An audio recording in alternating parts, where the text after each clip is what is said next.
చట్టానికి విరుద్ధంగా గోవా వధశాలకు తరలిస్తున్న సందర్భంలో అనేక సంవత్సరాలుగా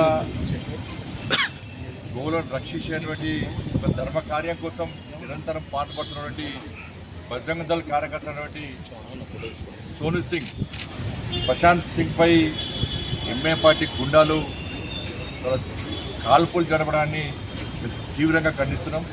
ఇది ఒక దుర్మార్గమైన చర్య. ప్రభుత్వము చేయాల్సిన పనిని ప్రభుత్వము పోలీసులు చేయలేని పరిస్థితుల్లో గోవులను రక్షించాల్సినటువంటి బాధ్యతను గుర్తించి ఈ తెలంగాణ రాష్ట్రంలో అనేక సంవత్సరాలుగా బజరంగ్ దళ్ కార్యకర్తలు, గోరక్షకులు గోవులను రక్షించడం ఒక బాధ్యతగా చట్టానికి లోబడి వివరిస్తూ ఉన్నారు. ఇటువంటి పరిస్థితుల్లో ముఖ్యంగా భాగ్యనగర్లో ఇది మొదటి సంఘటన కాదు. గతంలో సంజయ్ అనేటువంటి ఒక కార్యకర్త, బజరంగ దళ్ కార్యకర్త మీద కూడా హత్యాయత్నం చేయడం జరిగింది.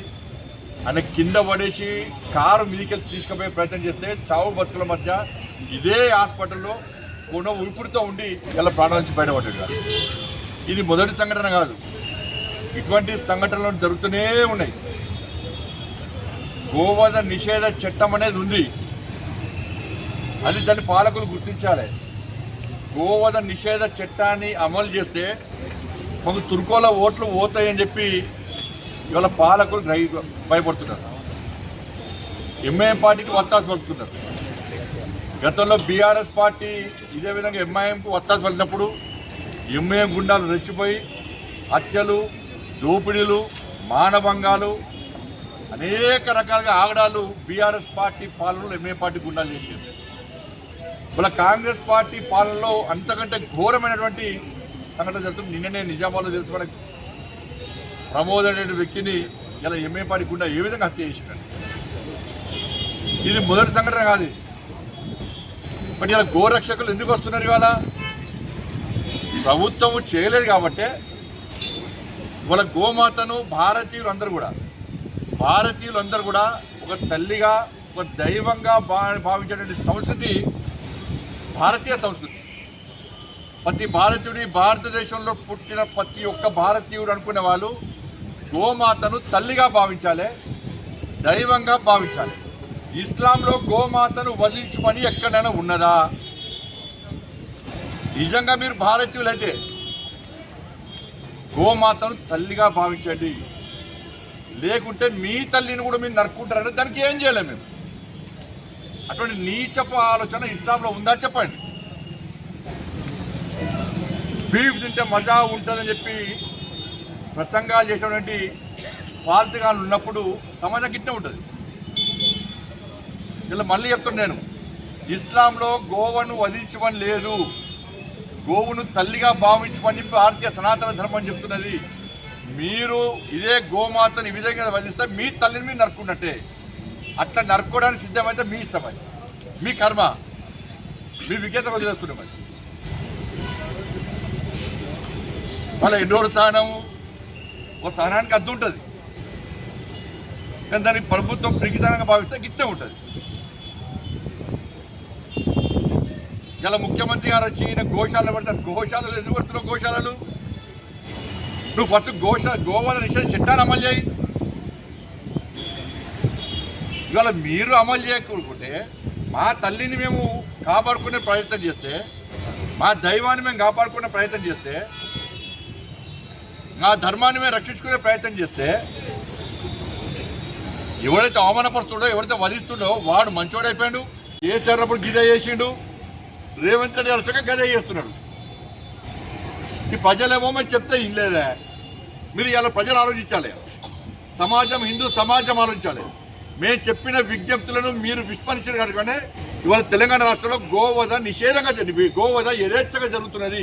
ఇష్టపెడదామా చెప్పండి.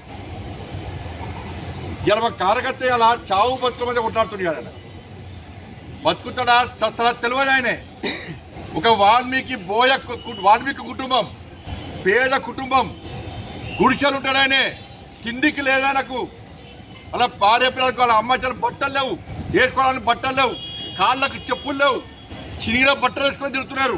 ఈయనట 5 లక్షలు అడిగిండట.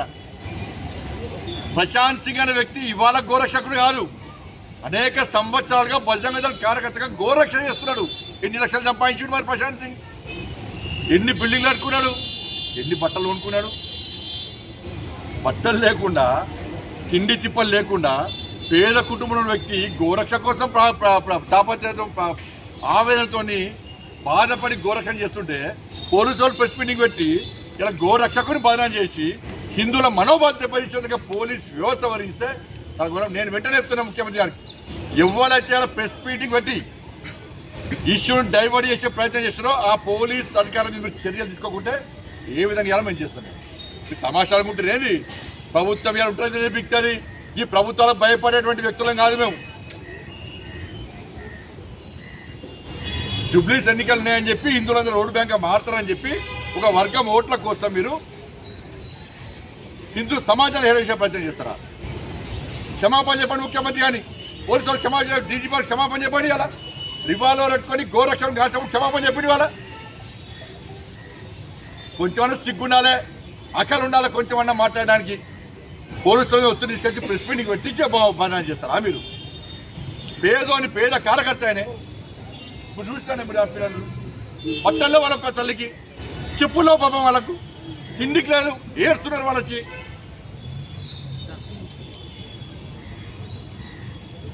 దోసుకొని వాళ్ళు దోసుకున్నారు, వీళ్ళు దోసుకున్నారు. కాబట్టి మళ్ళీ నేను హెచ్చరిస్తున్న ప్రభుత్వాన్ని, తప్పుడు ప్రచారం బంద్ చేయండి. మీరు ప్రభుత్వం వెంటనే పోలీసు వాళ్ళు వాళ్ళ వ్యాఖ్యలను వెనక తీసుకోవాలి. మీరు క్రియేట్ చేసి వీళ్ళతో వాళ్ళతో స్టేట్మెంట్ ఇప్పిస్తే హిందూ సమాజం నమ్మదు. దాని మీద వెంటనే పోలీస్ అధికారుల మీద చర్యలు తీసుకోవాలని చెప్పి వాళ్ళ భారతీయ జనతా పార్టీ డిమాండ్ చేస్తా ఉంది.